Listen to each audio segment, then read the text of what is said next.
जीने की यही तो कला है। जाओ पहले गुरु बनाओ, तब ज्ञान लेना। पहले दीक्षा, उसके बाद शिक्षा। लेकिन आज की शिक्षा नीति सब गड़बड़ हो गई। शिक्षा नाम की कोई चीज नहीं रही, केवल शिक्षा रह गई। इसीलिए आज असंतोष है। इसीलिए आज हमारे युवक युवतियां शिक्षा पाकर के विपथग्रस्त है, क्योंकि दीक्षा नहीं है। दीक्षा नहीं है। पहले गुरुकुलों में दीक्षा होती थी, उसके बाद शिक्षा होती थी। पहले की शिक्षा दीक्षा नारायण बनाती थी, नर बनाती थी, लेकिन आज की शिक्षा नौकर बनाती है, बहुत बड़ा नौकर। पहले जब गुरुकुल में विद्यार्थी विद्या प्राप्त करने के लिए जाते तो घर वाले कहते बेटा जाओ ऐसी विद्या प्राप्त करना, तुम नारायण बन जाओ। हम तुम नारायण ही तो हैं, हम अपने भूल बैठे। हम वही नारायण का स्वरूप ही तो है। ईश्वर अंश जीव अविनाशी, चेतन अमर सहज संप्रासी। अरे हम वही शेर है, उस शेर की हम संतान है, लेकिन हम इस संसार की भेड़ों में आकर के भेड़ बन गए। शेर है लेकिन भेड़ जैसा आचार विचार कर रहे, इसीलिए हम उसे भटके हुए। बार बार याद दिलाता है तू मेरा ही तो है, पहचान तो वही है जो मैं हूं। तो जा मेरे गुरु बना।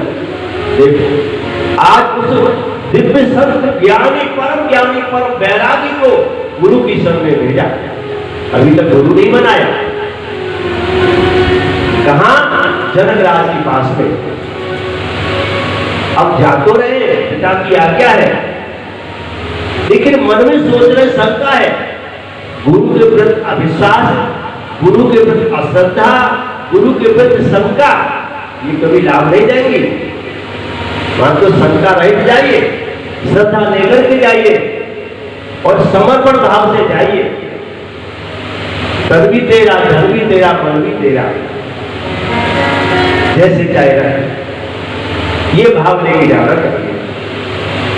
चले हैं आज सुनते महाराज। जनकराज को सूचित कर दिया गया कि आ रहे परम ज्ञानी सुनते महाराज। ठीक है आने दो। दरवाजे पे पहुंच गए। दरवाजे पे द्वारपाल खड़े हैं कि जाओ महाराज से कह दो हम महाराज से मिलना चाहते हैं। जनकराज ने सूचना भेजी अभी हम व्यस्त हैं, अभी राजकाज में व्यस्त हैं, जब हमारे पास समय होगा तब मिल लेंगे। वाह! एक परम ज्ञानी संत को एक गृहस्थी कह रहा है। 3 दिन हो गए, 3 दिन तक न खाना न पीना न आसन दिया, नहीं बिठाया। कभी कभी बड़ी अजीब परीक्षा हो जाती है शिष्यों की। 3 दिन के बाद देखा कि जाओ महाराज भाग गए थे, खड़े अभी सैनिक लोग ने देखा तो संत जी खड़े हैं, जिस तरह से आए थे उसी प्रसन्न मुद्रा में खड़े हैं। क्योंकि संत वही है जो हर स्थिति में प्रसन्न रहे। यही तो संत की भक्त की भगवान ने पहचान बताई है कि सुखे दुखे सबे करता, लाभा लाभो जया जयो, ततो युद्धाय यश्यमेवं पापं पापस्यसि। ये अर्जुन वही मेरा परम भक्त, वही संत है, वही परम ज्ञानी, वही तत्वदर्शी है जो हर स्थिति में सम रहता है, सुख में दुख में, हानि में लाभ में, जीवन में मरण में, यश में अपयश में, जो समान रहता है, जिसे कोई फर्क नहीं पड़ता, तो वही सच्चा भगवान का भक्त है। ऐसे भक्त का तो भगवान कहते मैं दास बन जाता हूं, उसे अपने सिर पे सजा लेता हूं। और हम जरा सा जीवन में सुख आया तो घमंड के मारे चटकन लगते हैं और दूसरों को घिनौना समझते हैं। तू क्या मेरे सामने, तो औकात क्या है? और जरा सा दुख आया, हे भगवान ये क्या किया, हम तो मरे, तूने क्या कर दिया। तो हम बहुत जल्दी कल बदलू है, इससे रोना पड़ेगा। 3 दिन हो गए।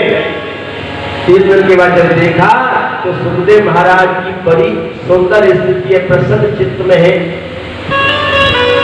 बुलाया महलों में, एक घी का पात्र मंगाया जिसमें घी भरा है,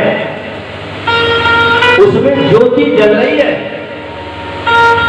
सुखदेव महाराज के हाथों में थमा दिया, लो महाराज परीक्षा, इसको ले जाओ। मेरे कई महल हैं, कई मेरी सुंदर रानियां हैं, आप जाओ और देख करके बताओ कि मेरी कौन सी रानी तुम्हें सबसे सुंदर लगी। और ध्यान रहे ये दीपक बुझ न जाए, ये पात्र का घी कहीं जमीन पे गिर न जाए। अगर दीपक की ज्योति बुझ गई, घी गिर गया, तो तुम्हारे साथ ये दो सिपाही तलवार लेके जा रहे, उसी समय तुम्हारी गर्दन को उड़ा देंगे। राजा का आदेश,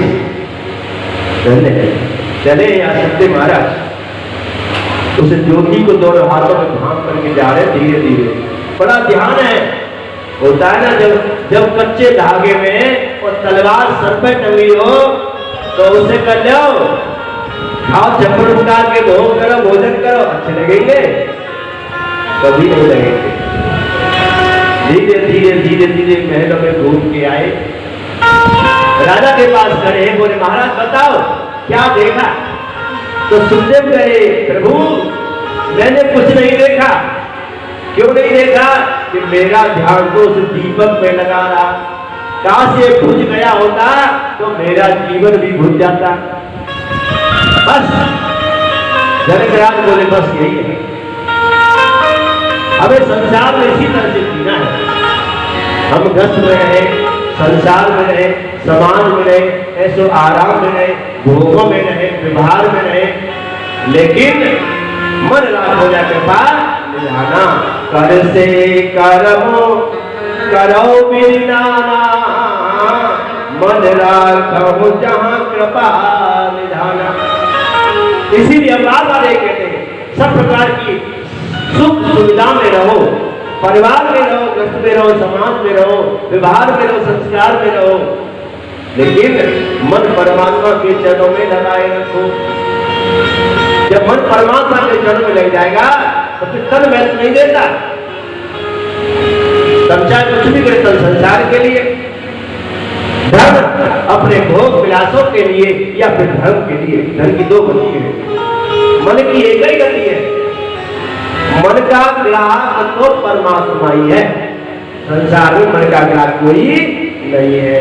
संसार में तो धन के और तन के ग्राहक हैं। संसार को अपना बनाना है तो तन दे दो या धन दे दो, मन मत देना, क्योंकि दिल का ग्राहक तो वो दिलदार ही है और संसार दिमाग का ग्राहक है। इसीलिए ये क्यों कहा, दिल का किस दिल से करवे सौदा, यही संतर कहते हैं, दिल का किस दिल से करवे सौदा, या खरीदार कोई नहीं है। का किस दिल से करवे सौदा, दिल का किस दिल से करवे सौदा, या खरीदार कोई नहीं है।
तुम्हारी जेब में जाने सका कितनों बैंक बैलेंस है भैया के पास, कितनों बैंक बैलेंस है दादा के पास, कितनी संपत्ति पिता ने इकट्ठी करी है, हिस्सा जेब कतरे ही ये दुनिया वाले साही दामन अपना बचा ले साही दामन तू अपना बचा ले साही दामन तू अपना बचा ले बिना कीचड़ के चैनल तेरा मददगार कोई नहीं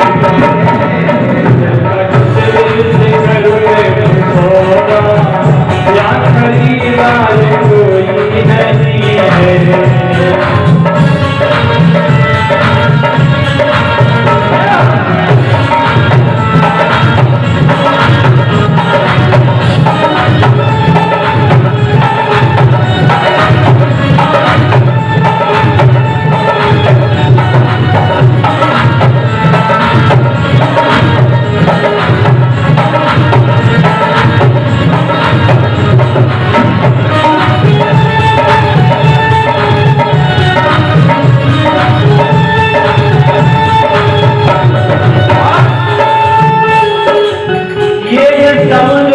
अपना रहे क्या बोल करके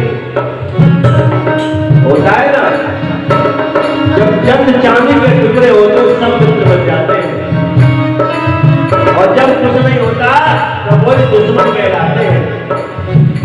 ये समझो कि अपना रहे तेरे ऊपर जो लम्हा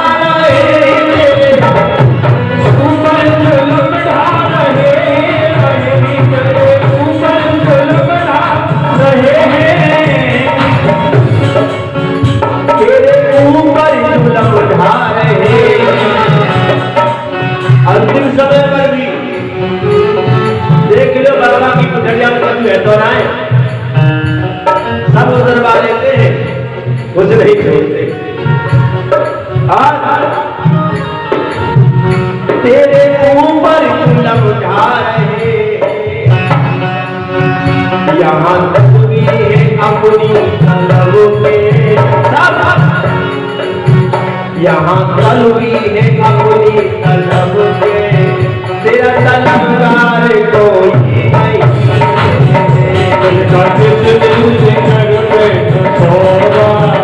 या खरीदार कोई नहीं है।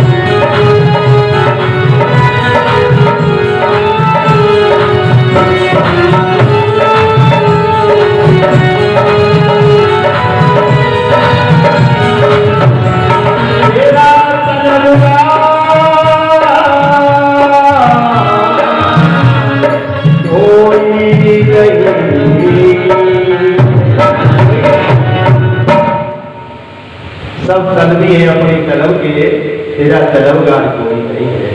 जिनका किस्म से कर पे सौदा, तेरा खरीदार कोई नहीं है। सारा मतलब का एक जमाना, वफादार कोई नहीं है। एक ये वफादार जो कभी गद्दारी नहीं करता, बाकी संसार वाले तो साथ ही है। तो यही ज्ञान दिया, जाओ आज से हमारे शिष्य हो गए तो यही मंत्र है तुम्हारे लिए। कौन सा मंत्र? कर से करम करो विधि नाना, मन राखो जा कृपा विधाना। मन को परमात्मा के चरणों में हम लगा के रखें और संसार के शरीर से चाहे कुछ भी हम करें फंसेंगे नहीं। शरीर ये तन महत्वपूर्ण नहीं है, मन महत्वपूर्ण है। इसलिए मन को परमात्मा के चरणों में लगा दो और तन को सेवा में लगा दो, यही है सार। बाकी तन से परमात्मा को जाओगे तो कभी नहीं दिखेगी। होता है ना कि कमल हमेशा गंदगी में पैदा होता है, कीचड़ में पैदा होता है, और कितना भी पानी आ जाए, कितनी भी बार भंडार भर जाए, लेकिन वो कमल ऊपर ही रहेगा, कभी कमल डूबता नहीं। इसी तरह से हम संसार में ग्रंथ में रहे, समाज में रहे, लोगों में रहे, लेकिन कमल की तरह रहे। कर लिया खत्म, फंसे। क्योंकि मन में कहते ना, गुरुदेव कहते हैं कि मन संसार में जाए तो जाने दो बेटा, मन संसार में जाए तो जाने दो, लेकिन मन में संसार न आए। मन में संसार न बसे, मन संसार में बसे तो बस जाने दो, लेकिन मन में संसार में बसा लेना। ये बात है ना, यही दो बात कहते हैं कि बेटा कि याद है तो आबाद है, भूल गए तो बर्बाद है। आज मेरे गुरुदेव का फोन आया था, किसी दिन आएंगे हमारे गुरुदेव, आएंगे तो दर्शन होगा कि गुरु लोगों की बातें ध्यान रखनी चाहिए। दो बातें बड़ी प्यारी होती, याद है तो आबाद है, भूल गए तो बर्बाद है। इसलिए डोंट फॉरगेट द गॉड, उन्हें भूलो नहीं और वे जिंदगी याद रखें। इस तरह से ये ज्ञान दिया, कमल की तरह जिंदगी में रहना है संसार में, बाकी कुछ भी करो।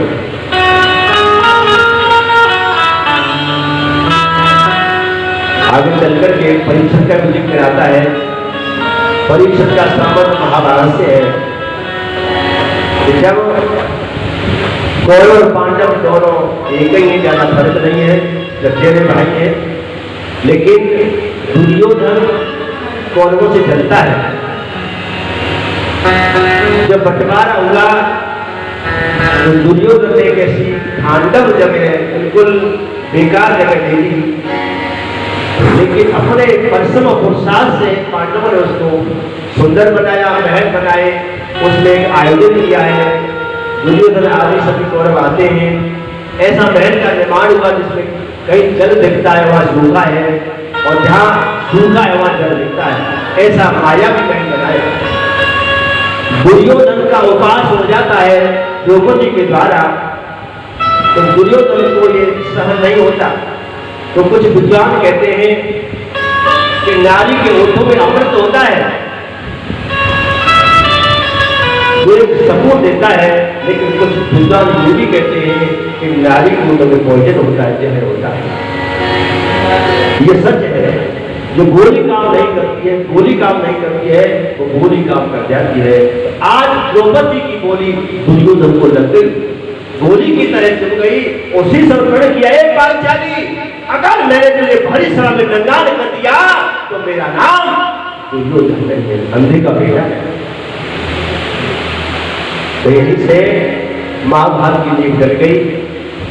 बड़े धोखे से पांडवों को बुलाया, युवा का खेल रचा, और उसमें ये छूट थी। लोग कहते हैं कि भगवान कन्हैया द्रौपदी की लाज रक्षा करने के द्वारका से गए, कन्हैया वहीं थे, सभा के दरवाजे पर, सभा में नहीं थे, सभा के बाहर थे। यही तो है, ये पांडव कौरव जीवन है। एक सद्बुद्धि वाला जीव, एक दुर्बुद्धि वाला जीव, एक गौकर, एक धुंधकारी, दो प्रकार के जीव है। लेकिन परमात्मा का दो अंगुल का फर्क है बस हमें तो। जीव में और परमात्मा में ज्यादा दूरी नहीं, पास ही है, मात्र दो अंगुल का फर्क है। दो चीजें हम निकालते हैं, एक मोह, एक ममता। जब युवा का खेल हुआ तो कहा दुर्योधन से कि शुरू करें, आप चाहो तो कोई और अपनी जगह बैठा सकते हो। दुर्योधन ने पहले ही तय किया हुआ था कि मेरी जगह पर और मेरे मामा शकुनी बैठेंगे। शकुनी आया भी, चाल चलता है, कपट की चाल, नजरें बचा करके चाल चलना ही मायावी चाल है, नजरों को धोखा दे दे। धर्मराज से भी कहा कि आप भी अगर अपनी जगह पर कोई चुनना चाहते हो चुन सकते हो, लेकिन धर्मराज ने बड़ी गलती कर दी। हम भी यही गलती करते हैं, हम तो सभी यही गलती करते हैं। ये कथा कोई कहानी नहीं है, किस्सा नहीं है, प्रत्येक एक एक प्रसंग से हमको जीने की कला मिलती है, सीखना एक शिक्षा मिलती है। हमारी तुम्हारे जीवन परमात्मा की कथा है, किसी और की नहीं। ये तो पात्र बना दिए हैं। जब जीव अपने आप को सर्वे सर्वा समझने लगता है, अपने आप को शक्तिशाली सामर्थ्यवान समझने लगता है, कोई उसके साथ में धोखा होता है। धर्मराज से भी आप तुम अपनी जगह को बिठा सकते हो। हाँ, अगर धर्मराज यदि अपनी जगह भगवान गोविंद को मेरी कन्हैया को बिठा देते तो कन्हैया तो बहुत बना देता है। ऐसा कौन सी कला है, ऐसा कौन सा गुण है, ऐसी कौन सी विद्या जो मेरे गोविंद के पास नहीं है? 64 दिन में 64 विद्या प्राप्त करी गोविंद ने, बताइए। 64 कलाई होती है, पढ़ाई कितनी होती है, कहां तक होती है? 16 पूर्ण, MA, MCOM, MSc, इसके बाद डिग्री नहीं होती, इसके बाद अलग अलग डिप्लोमा, अलग अलग कोर्स होते हैं। ये सब मिलाकर के 64 प्रकार की विद्या शिक्षा होती है। 64, जिसमें खेलना, गाना, दौड़ना, घुड़सवारी करना, राजनीति करना, ये सारी कलाएं, गाना, बजाना, नाचना, ये सारी कलाएं मिलाकर के 64 होती है। और ये 64 जो मेरे गोविंद ने प्राप्त नहीं की, इसमें जन्म करके आए। बताओ, उससे बड़ा तीव्रता कौन हो सकता है? इसलिए मेरे गोविंद को पूर्ण ब्रह्म का अवतार कहा है। पूर्ण होता है ना, पूर्णमासी, पूर्णमासी पूर्ण होती है। पूर्णमासी दिन ही चंद्रमा पूर्ण योग पर होता है। समुद्र में अक्सर ज्वार भाटे, सुनामी लहर पूर्णमासी को आती है, क्योंकि समुद्र और चंद्रमा का एक संबंध है।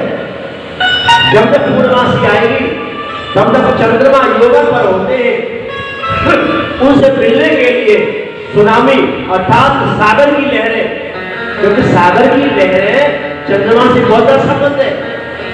चंद्रमा कहां से प्रकट हुए? समुद्र से। इसलिए चंदा को मामा बोलते, चंदा मामा। चंदा मामा क्यों बोलते? जगत मामा है, क्योंकि लक्ष्मी मैया कहां से प्रकट हुई? समुद्र से। और चंदा मामा भी समुद्र से भरे। लक्ष्मी मैया जगत मैया है और मैया को भैया मामा है, इसीलिए चंदा मामा बोलते हैं। चंद्रमा मन का कारक है। चंद्रमा मन को ज्यादा चक्षु सूर्य हो जाए तो होता है। कितनी भी धन संपदा क्यों न हो, सुख वैभव ऐसा भी क्यों न हो, अगर चंद्रमा आपकी कुंडली में अशुभ स्थिति में आ गया, चंद्रमा को राहु ने ग्रहण कर लिया, कासम दोष लग गया, राहु दोष लग गया, तो सारा कुछ होते हुए भी आपका मन नेगेटिव चला हो जाएगा, नकारात्मक चला जाएगा। ऐसे ही तो ये जिसका चंद्रमा कमजोर हो गया, मन कमजोर हो गया, मन अस्थिर हो जाएगा, नकारात्मक हो जाएगी। वो भी लोग या तो डिप्रेशन में चले जाते हैं, मानसिक रोगी हो जाते हैं, कोमा में चले जाते हैं, या फिर वो आत्महत्या तक कर लेते हैं। चंद्रमा मन के कारण कहते हैं, अरे अभी तो ये अच्छा था, अचानक क्या हो गया, ऐसे हत्या कर ली। ये जब मन के कारण चंद्रमा क्या होती है, इसलिए चंद्रमा को वरिष्ठ बनाइए। रात्रि में जब चंद्रमा योगन प्रभु का दर्शन करिए, चंद्रमा का वरिष्ठ होगा, शीतलता आपको आएगी, सौम्यता आएगी, ध्यान में एकाग्रता आएगी, शिक्षा का प्रचार प्रसार होगा, शिक्षा आएगी। तो इस तरह से युवा का खेल होगा। धर्मराज ने मना कर दिया कि नहीं, हमें तीर्थराज हमें खेलेंगे, कन्या को नहीं बिठाया। खेल हुआ, अंत में धर्मराज पांडवों की हार हो गई, सब कुछ हार गए। द्रौपदी को दाकर लगा दिया, द्रौपदी को जबरन महल से खींचा गया, बड़ी सभा में उसको नंगा करने का प्रयास किया गया। द्रौपदी पितामह भीष्म की तरफ देखती है, गुरु द्रोण की तरफ, कृपाचार्य की तरफ देखती है, लेकिन कोई भी सर उठा नहीं पाया, क्योंकि समाज के दायित्व गलत आचरण ऐसे होते हैं कि उनसे शर्मिंदा होना पड़ता है। इसीलिए आज कोई बोल नहीं सका, हार करके अपने 5 पतियों की तरफ देखने लगी, सोच लगी जिसका एक पति होता है वो अपने हृदय शरीर पांडव शरीर की मध्य दम तक रक्षा करता है। अरे मेरे तो 5 पति हैं, लेकिन कोई नहीं रक्षा कर सका। भीमसेन को क्रोध आया, लेकिन धर्मराज ने हाथ पकड़ के बैठा लिया। दुर्योधन उसी समय सुना, तुम मेरे दास हो, और दास को स्वामी के आगे बोलने का हक का नहीं है, चुपचाप बैठ जाओ। वही हुआ। दुर्योधन ने दुशासन को आदेश दिया, द्रौपदी को भरी सभा में रजस्वला के समय नारी का दर्शन करना पाप बताया। तो नाया बेचारी चीखती चिल्लाती आई, सारी खींचने लगा।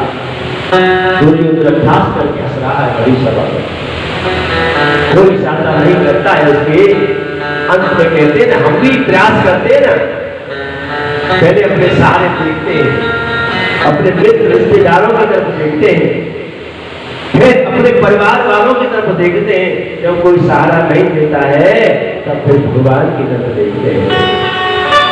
और भगवान कहते हैं, जागो राखे साया मार सके नहीं कोई। भगवान ये रक्षक है, बालवा को करी सके चाहे जग बैरी हो।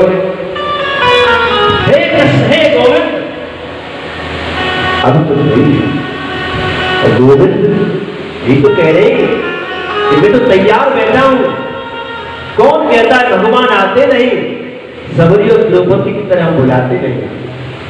कौन कहता है भगवान आते नहीं और सबरी की तरह हम कहलाते नहीं? भगवान तो तैयार है, मेरे भक्त तू आस मैं तो तेरे पास हूं, और जिसने पुकारा प्रेम से मैं उसी का दास हूं। कहते ना कि लोग बड़े जो एक डग मैं बढ़िया हूं 60, और जो तू हटेगो एक डग तो लोहे की लाठ। तू प्रयास तो कर, तू खड़ा तो हो जा, चला तो मैं दूंगा, चलाता नहीं दौड़ा दूंगा, लेकिन तुझे खड़ा होना पड़ेगा। भक्ति के लिए, भजन के लिए, दान के लिए मन बनाना पड़ेगा। कराते तो कन्हैया है, भाव है। तो इस तरह से भगवान प्रकट हो गए। पता नहीं कि साड़ी है या नारी है, नारी है या साड़ी है। दूसरा खींचते खींचते खींचते खींचते खींचते खींचते पसीना पसीना हो गया, पग थक गए, भुजाएं पैर कपने लगे। खींचते आराम से जमीन पे गिर पड़ा। उसी समय समझ गए पितामह भीष्म चमत्कार भगवान की छवि दिखाई। अंत में द्रौपदी की रक्षा हुई, और शब्द के अनुसार उनको 12 वर्ष का वनवास, 1 वर्ष का अज्ञातवास मिला। पांडवों को 12 वर्ष का वनवास क्यों मिला, और भगवान श्री राम को 14 वर्ष का वनवास मिला? भाई 12 वर्ष का वनवास मिला, 13 का मिल सकता था, 14 का मिल सकता था, 10 का मिल सकता था, 12 का क्यों मिला? एक कथा के पढ़ से सीखने को मिलता है। पांडव जीव है, साधारण जीव, और हम तुम साधारण जीव के लिए 12 वर्ष का वनवास ही चाहिए। ये 12 चीज क्या है? 12 वर्ष क्या है? 5 ज्ञानेंद्री, 5 कर्मेंद्री, 11वां मन और 12वीं बुद्धि। जब ये जीव 12 चीजों को जीत लेता है, 12 चीजों पर संयम कर लेता है, 12 चीजों पर अधिपत्य कर लेता है, तब 13वीं चीज आत्मा बनती है। वो 12 चीज को जीतने के बाद आत्मा में स्थित हो जाता है, और आत्मस्थित प्राणी भगवान के पास भगवान की कृपा प्राप्त हो जाता है। अभी तुम बताया आत्मस्थित कर तू खुद को, मूर्ख भटकने से कहते, तो आत्मस्थित हो जाता है। जीव के लिए 12 चीजों को जीतना आवश्यक बताया है, तब जाकर के आत्मा रूपी परमात्मा का दर्शन होगा।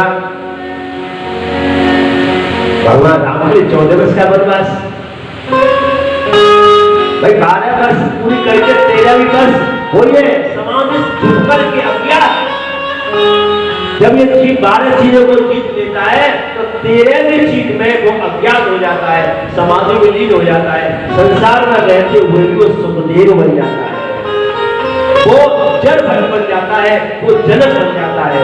फिर फर्क नहीं पड़ता, चाहे वो प्राणियों के साथ रहे, चाहे महलों में रहे, चाहे भूखा रहे, चाहे छत्र प्रकार के भोजन करे, चाहे सोना पहने, चाहे कुछ न पहने, क्या फर्क पड़ता है।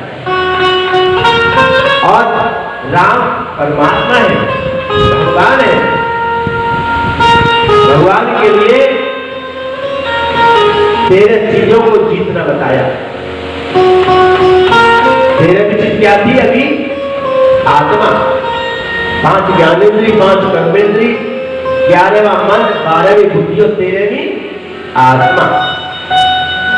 अगर भगवान को ब्रह्म बनना है, पूर्ण ब्रह्म बनना है, जो पूर्ण ब्रह्म ही तो है, ये अवतार लेकर के आए हैं, तो उनको भी आदेश है, उनको भी दिशा निर्देश है कि अगर तुमको पूर्ण ब्रह्म बनना है, पुनः पूर्ण ब्रह्मता में लौटना है, पूर्णता में लौटना है, तो तुमको 13 चीजों पर अस्पत जमाना होगा, तब जाके ब्रह्म कहलाओगे। 13 चीज अभी 12 चीज बताई, 13वीं आत्मा है। आत्मा पर भी विजय प्राप्त जो कर लेता है तो फिर परमात्मा हो जाता है। इसलिए ये 12 वर्ष का वनवास और 1 वर्ष का अज्ञातवास मिला। बोले आनंद निकंद भगवान की जय। जय जय श्री राधे, जय जय श्री राधे, जय जय श्री राधे। इस तरह से 12 वर्ष घूम करके निकाले। 13वीं वर्ष में राजा कमल या अज्ञातवास में चले गए। वहीं अर्जुन श्रापवश ब्रह्मला बनते हैं और वहीं राजा कमल की पुत्री है उत्तरा। उत्तरा को नृत्य गायन की विद्या दी है, शिष्य बनाया है और वो अपने ही गुरु के साथ में शादी करना चाहती है, लेकिन अर्जुन ने मना कर दिया और फिर अपने पुत्र के साथ विवाह कराया। जब ये वनवास पूरा करके वापस आए हैं, भगवान से मिले हैं, भगवान से कहा कि हमने सत्य के अनुसार वनवास पूरा किया है, अब हमें राज मिलना चाहिए, हमारा अधिकार मिलना चाहिए, ऐसा बात कर पाओ।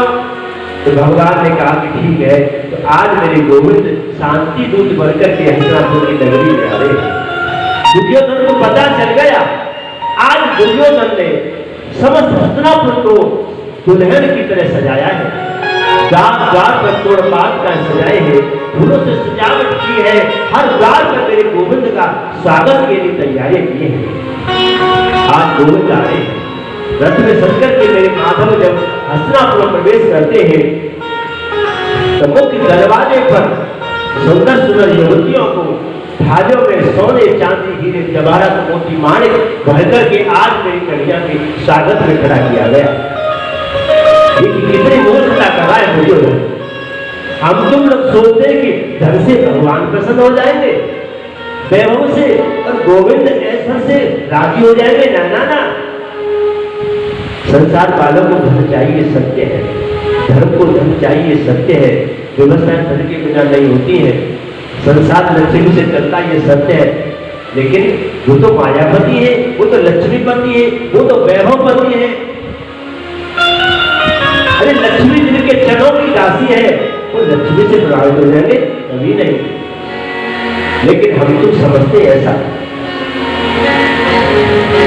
भगवान आ गए, आए, सबसे पहले दुर्योधन से मिले। दुर्योधन, लोग तुमको दुर्योधन कहते हैं, लेकिन भैया मैं तुमको दुर्योधन नहीं कहता, मैं तुमको सुयोधन कहता हूं। सुंदर है, इसीलिए मैं शांति का प्रस्ताव लेकर के आया हूं। पांडवों की तरफ से मैं ये वचन देता हूं कि उनको केवल 5 गांव दे दो। 5 गांव उनको आप दे दोगे तो मैं ये वचन देता हूं कि वो कभी भी तुमसे युद्ध नहीं करें, वो युद्ध करना नहीं चाहते, वो शांत प्रिय है। और एक बात पता है, ज्यादा शांत प्रिय आदमी को कायर कहा जाता है, कायर, भगोड़ा। आज ही कुछ चोरी हमारे धर्म की हिंदुओं की, क्योंकि शांति प्रिय हो गए। जब गौतम बुद्ध आए ना और महात्मा गांधी, दो लोगों ने हमारा नाश कर दिया, कहना नहीं चाहिए।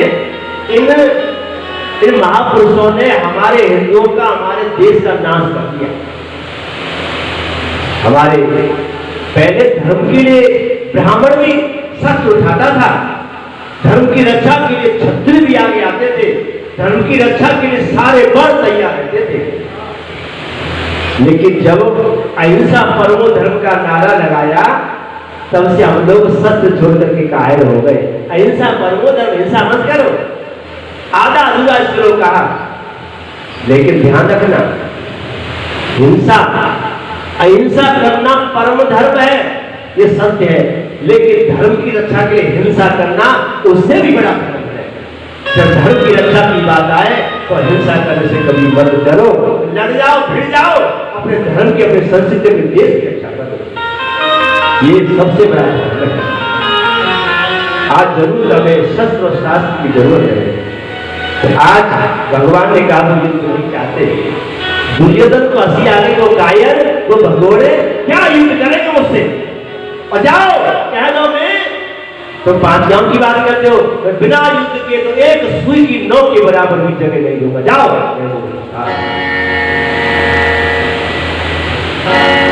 कौन से 5 गांव मांगे भगवान ने? कौन से 5 गांव मांगे थे पांडवों के लिए? बड़ी सुंदर जगह मांगी। 3 जगह हरियाणा की मांगी। हरियाणा कैसे? ये समृद्ध संपन्न रहा है हरियाणा, हरा भरा प्रदेश हरियाणा, भगवान का घर हरियाणा, हरि का भगवान का घर है। गुरु द्रोणाचार्य की तपोस्थली बड़ा ही विशेष रहा है। लेकिन अब कुछ लोगों ने इसे बर्बाद कर दिया। अब हरियाणा में 3 चीज फेमस है, एक दारू, एक दाढ़ी और एक हुक्का। 10 साल के बच्चे हुक्का पीते, बताओ। ये हरियाणा की पहचान है। आज पहले हरियाणा में दूध दही का खाना होता था, आज दारू का पीना होता है। तो पहले 3 स्थान हरियाणा के मांगे भगवान ने पांडवों के लिए। एक स्थान दिल्ली का मांगा और एक स्थान उत्तर प्रदेश का मांगा। ये 5 जगह मांगी। 3 हरियाणा की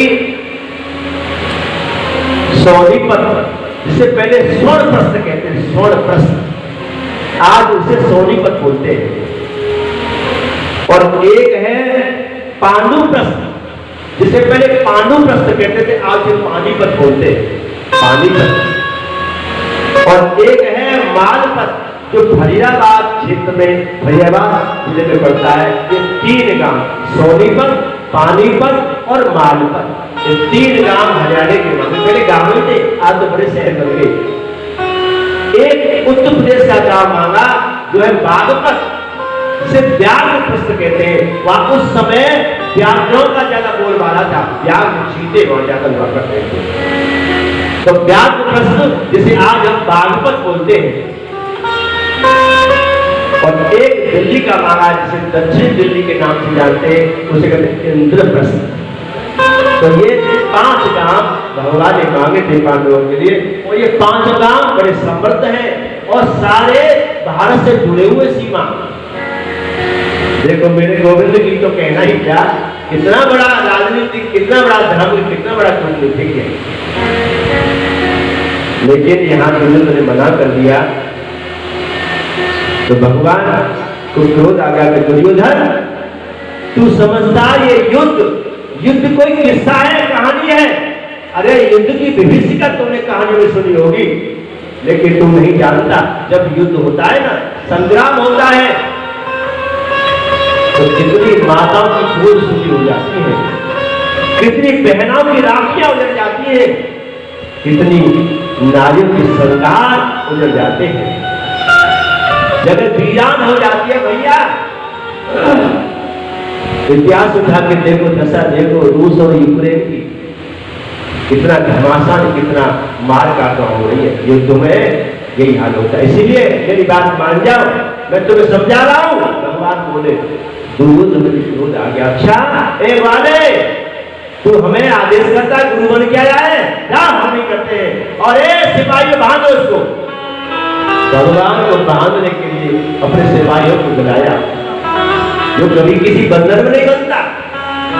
एक बंधन मानता है वो भक्ति का, प्रेम का बंधन मानता है, वो शक्ति का बंधन कभी नहीं मानता। सिपाही दौड़े जंजीरें लेकर के, भगवान मुस्कुराए। उसी समय मेरे गोविंद का प्रयास हो गया, शंख चक्र गदा पद्म धारण किए, चक्र सुदर्शन घूम रहा है, मोर मुकुट चमक रहा, पीतांबर लहरा रहा है। आज भगवान का प्रयास शुरू हो गया। इतनी दीप ज्योति निकली, दुर्योधन की आंखें चली आ गई, धड़ाम से गिर पड़ा, दुशासन अंधा हो गया, जितने भी कौरव से सब धड़ाम से धराशायी हो गए। केवल दो व्यक्तियों को भगवान का दर्शन हुआ है, पितामह भीष्म को और विदुर, बाकी सब लोग धराशायी हो गए। भीष्म आगे बढ़े हैं, भगवान से प्रार्थना की है, गोविंद ही मधुसूदन ही माधव कृपा करो, ये अज्ञानी है, आप शांत हो जाइए, ही शांत स्वरूप आप शांत हो जाइए। भगवान का क्रोध शांत हो गया। पिता भीष्म बोले प्रभु चलो पहले कुछ जलपान कर लेते हैं, उसके बाद ये राजनीति की बातें होती रहेंगी। बोले बाबा भोजन नहीं, भोजन आप जानते हो कहां किया जाता है? भोजन वहां किया जाता है जब भोजन कराने वाले के मन में भाव हो, श्रद्धा हो, प्रेम हो। भाव बिना दीजे नहीं नटवर दंड किशोर। और जानते हो भोजन कहां किया जाता है? भोजन वहां किया जाता है जब भोजन कराने वाले की औकात भोजन करने वाले से ज्यादा हो। तो दुर्योधन की औकात भी नहीं इतनी कि मुझे भोजन करा सके, मैं द्वार का अधीश हूं, और एक साधारण जी भगवान को क्या भोजन करा देगा? और जानते हैं भोजन कहां किया जाता है? भोजन वहां किया जाता है जब भोजन करने वाले के प्राण भूख से निकल रहे हो, तो हर स्थिति भोजन कर लिया जाता है। तो मैं भूखा भी नहीं हूं, घर से खा के आया हूं। और जानते हो ना, आज तो मेरा निमंत्रण काका विदुर के घर है। हाय हाय, विदुर जी सभा में बैठे थे, बोले लाला मैंने तो कभी निमंत्रण दियो ना है, पर मेरे सौभाग्य आज तेरे चरण मेरे गोविंद मेरी कुटिया पे पड़ेंगे, मैं कितना सौभाग्यशाली हूँ। बाबा आज काका विदुर जी और सभा से चल दिए और निकल गए बाजार में, और आज मेरे गोविंद के लिए फल, मेवा, मिठाई, माखन, मिश्री चुन चुन के ला रहे हैं। आज मेरे भाग्य खुल गए, आज मेरी कुटिया पे मेरे गोविंद का पदार्पण होगा। न जाने कब से मैं विचार करता था गोविंद इस गरीब की कुटिया पर भी अपने सर डाल देना, आज मेरी सुन ली। आगे भगवान अभी विदुर नहीं आ पाए बाजार से, तब तक आ गए और किवाड़े बंद है, और दरवाजे पे गए मेरे गोविंद और कुंडी खटखटाने लगे। काकी, ओ काकी, किवाड़ खोलो। हाय हाय, आज काकी लेकर लेट जगी, अभी स्नान कर रही थी, तो जो मेरी कन्याओं की आवाज सुनी ना, चल पड़ी। कपड़े भीगे हैं, कपड़े बदले भी नहीं है, सर पे भी पल्लू नहीं है, लेकिन सब कुछ भूल गई। यही भक्ति होती है, सब कुछ जब तक याद रहता है ना तब तक भगवान नहीं जाते, सब कुछ भूल जाना ही भगवान की भक्ति है। आ गई और गेट खोल दिया, और जो विद्रानी को, जो काकी को देखा, हाय सर पे पल्लू भी नहीं है, आज मेरे गोविंद अपना पीतांबर काकी के सिर पे डाल दिया। अरे उसके लिए लाल जो त्याग देता है ना, उसकी रक्षा तो वो करता है। कहते ना, धन दे के जो राखिए जीव दे रखिए लाज, और धन दे जीव दे लाज दे, चैतन्य प्रभु के काज। क्योंकि भगवान की लाज को भी कर देता है, भगवान से उसकी रक्षा करते हैं। आज अपना पिता मन से जान दिया काकी, अरे कपड़े तो बदल लेती, अरे लाला तेरी आवाज सुनकर के मुझसे नहीं आ गया, आजा कन्हैया। जब जब कपड़े बदले हैं और गोविंद को आज सुंदर आसन लेकर के बिठाने लगी। एक कोने में आसन डालते, लाला तू यहाँ बैठ, ना ना ना ये जगत के लिए अच्छी नहीं, तू वहां बैठ। अब जगह नहीं मिली भगवान को बिठाने के लिए। यही तो भावुकता होती है, यही तो प्रेम होता है। कभी कभी मेरी मैया है और किसी की आने की खुशी में इतनी पागल हो जाती है कि सब्जी में नमक भी डालना भूल जाती है खुशी खुशी में। यही तो प्रेम है, यही तो भाव है। बिठा दिया एक कोने में। एक आशय और भी है इसका, जब भी संत गुरु कोई ब्राह्मण कोई भी श्रेष्ठ पुरुष घर में आए, उसे घर के कोने कोने में घुमा दो। जहां जाके के चरण पड़ते हैं ना, वहां से आदि व्याधि अपने आप चली जाती है। तो ये भाव है। आज गोविंद आए मेरे घर पे, सारे घर को पवित्र कर लो।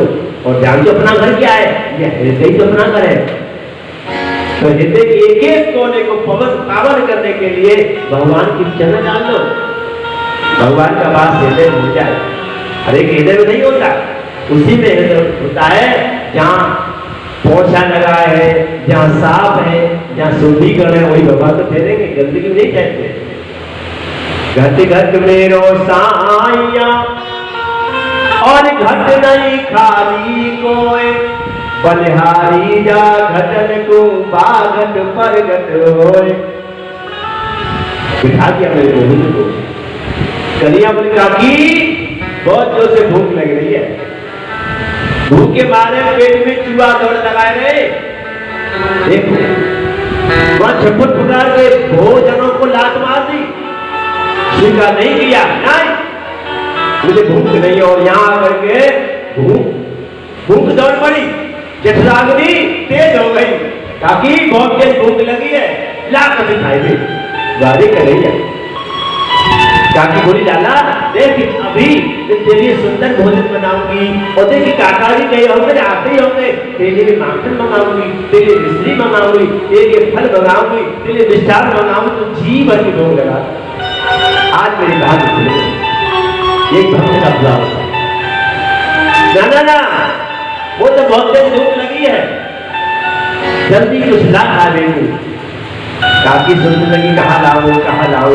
देखो तो पड़ोस में एक कदली पर है, केलाओं का बगीचा है, बड़े अच्छे केला पके हैं। दौड़ी गई, वहां से केला तोड़ना ही है और 10-20 केला लाके गोविंद के सामने रखती, इतना भाव ले और छील रही है। इतना भी होश ना है, गोविंद को छिड़का दे रही है और पूजा नीचे गिराती जा रही है। यही तो भाव होता है। गोविंद भी देखो कहते हैं ना कि भक्त भक्तम पुष्पम तोयम, जब भगवान जिस प्रकार से मुझे अर्पण करता है, मैं भी ना नुकुर करते नहीं वो उसको स्वीकार कर लेता हूं। भगवान भी पाए।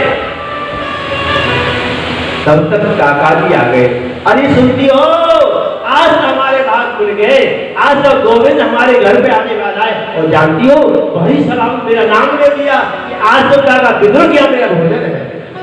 मैं गदगद हो गया। देखो मैं गोविंद के लिए माखन लाया हूँ, मिश्री लाया हूँ, मिठाई लाया हूँ, मिष्ठान लाया हूँ, फल लाया हूँ। देखो ना आज हम जीवन के गोविंद को भोग लगाएंगे। एक अरे वो आने वाले नहीं है, वो तो पधार चुके हैं, आ गए। अच्छा तो देख। और विदुर जी ने जो अंदर झांक के देखा तो छिलका खाए रहे, काकी जी खिलाए रहे। अरे ये क्या कर रही हो तुम? लो ये छिलके खिला रही हो गोविंद को। हे भगवान मुझे तो कुछ पता ही ना है फिर क्या हो रहा है। तब तक विदुर जी ने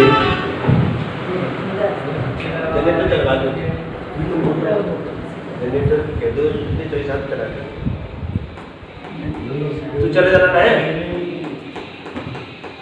चला जा देने चलवाते हैं और उसे कहना उसमें तेरे ना वो नाम बैठेंगे। वो बोले गए कि दिन जगा देना, तेल है मुझे डलवा देना और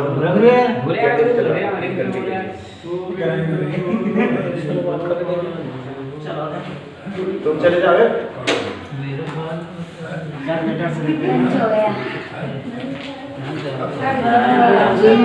हो गया